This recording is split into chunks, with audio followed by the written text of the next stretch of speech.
Good morning students. अॼु असां 12 सिंधीअ जो ग्रामर टॉपिक 7 कंदासीं। ही आहे ग्राम सुधार।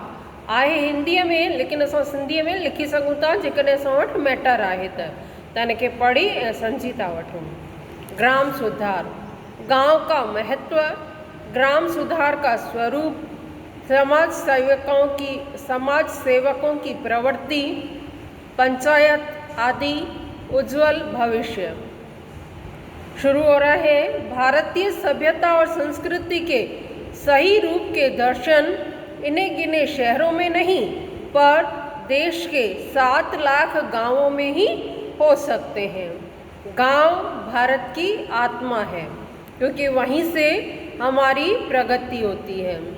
हमारे दैनिक जीवन में उपयोगी चीज़ों के लिए हमें गांवों का आधार लेना पड़ता है। गांधी जी कहा करते थे, अगर देश की उन्नति चाहते हो तो उन गांवों का सुधार करो जो देश का जीवन है। आगे है नेक्स्ट पैरा। आजकल शिक्षा के प्रसार की ओर विशेष ध्यान दिया जा रहा है। फिर भी अधिकतर ग्रामीणों के लिए काला अक्षर भैंस बराबर है। उनको बिल्कुल भी पढ़ना लिखना नहीं आता है। इसके फलस्वरूप वे पुरानी रूढ़ियों और धूर्तों के शिकार बने हुए हैं। पुरानी रूढ़ियों के बने हुए हैं शिकार, तो उनको नुकसान उठाना पड़ता है या कभी कभी काम होता हुआ रह जाता है।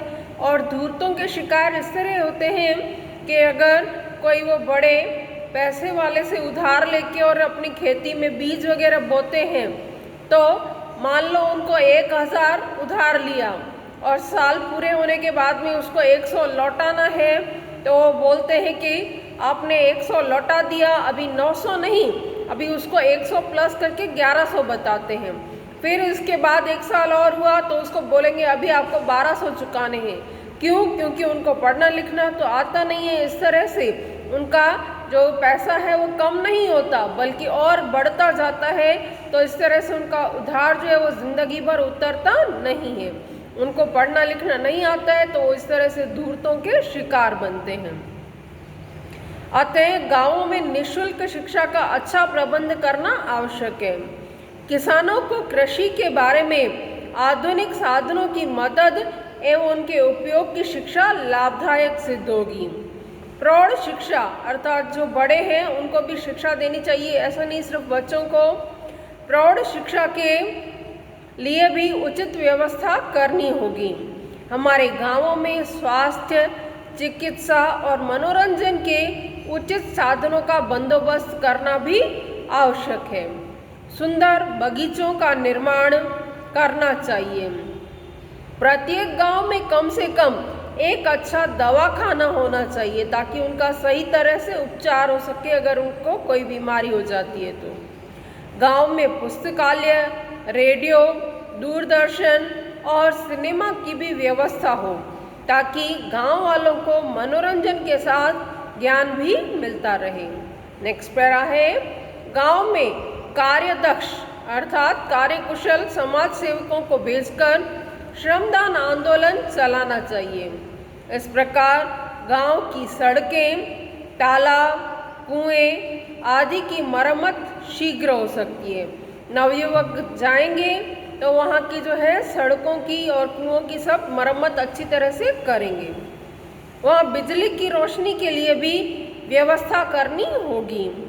समाज सेवकों को चाहिए कि वे गांव वालों को पुरानी हानिकारक परंपराओं को छोड़ने के लिए समझाएं। मृत्यु भोज तथा विवाह आदि प्रसंगों में जो धन पानी की तरह बहाया जाता है उसका सदुपयोग करना जरूरी है। गंदगी और अस्पष्टता मिटाने के लिए ठोस प्रयत्न करने चाहिए। सभी गांवों में सहकारी बैंकों की व्यवस्था कामधेनु के समान सिद्ध होगी। सहकारी बैंकों की व्यवस्था की जाए ताकि वो बचे हुए पैसे को जमा करवा सकें। इसके सिवा सरकार की तरफ से गांव वालों को उत्तम बीज, खाद, आधुनिक मशीनें आदि की सहायता भी मिलनी चाहिए। कुओं में पंप लगाए जाने चाहिए और नहरों की योजना भी बनानी चाहिए। गांवों में अच्छी पंचायत की बहुत आवश्यकता है। गांवों की सभी छोटी बड़ी समस्याओं को इसी पंचायत के द्वारा निपटाने की पूरी व्यवस्था होनी चाहिए। गांवों की गरीबी और बेकारी की समस्या, गरीब भी हैं और बेकार हैं, कुछ काम पर नहीं लगे हुए हैं, उनकी समस्या को दूर करने के लिए छोटे मोटे गृह उद्योग को प्रोत्साहन देना चाहिए। नवयुवकों को गांव की ओर आकृष्ट करने के लिए सरकार और नेताओं को भरसक प्रयत्न करने चाहिए। लास्ट है पंचवर्षीय एवं सामुदायिक विकास योजनाओं में, पंचवर्षीय योजनाओं में इसका भी एक पार्ट होना चाहिए कि गांवों में भी सुधार होना चाहिए। पंचवर्षीय एवं सामुदायिक विकास योजनाओं में ग्राम सुधार को महत्वपूर्ण स्थान दिया जाना चाहिए। फिर भी अभी बहुत कुछ महत्वपूर्ण स्थान दिया गया है, फिर भी अभी बहुत कुछ सुधार करना बाकी है। अतएव गांवों की तरक्की के लिए देशव्यापी प्रयत्न करने चाहिए। सचमुच गांवों की उन्नति ही भारत की उन्नति है। जब भारत के गांव मुस्कुराएंगे तब भारत का भाग्य मुस्कुराएगा। ये यहाँ पूरा होता है। आगे करेंगे नेक्स्ट सेशन में। Okay, thank you.